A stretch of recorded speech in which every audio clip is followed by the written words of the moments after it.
Okay guys, so today I'm going to show you how to test your starter motor for your car or any of your starter motors, guys. So you need a known 12 volt working battery, a set of jumper cables, and a screwdriver, guys. Okay guys, so first we're going to take our jumper cables and connect it to the battery, negative to negative, positive to positive. And on our starter, guys, we're going to connect our other end of our jumper cable, positive gator clip, on this battery lead where your positive battery cable would connect. So let's do that, guys.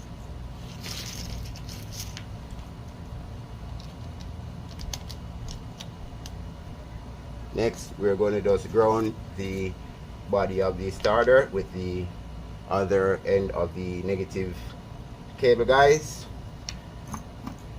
Then next, we want to just try to jump from this post here over onto this post, guys, and we should hear the motor turn over if it's in working condition.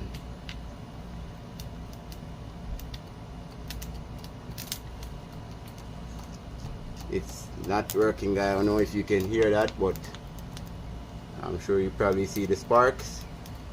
So that definitely tells me that this starter is defective, guys. So that's how you test your starter. Please remember to like, share, and subscribe. Please feel free to comment below, guys, with any questions. Thank you.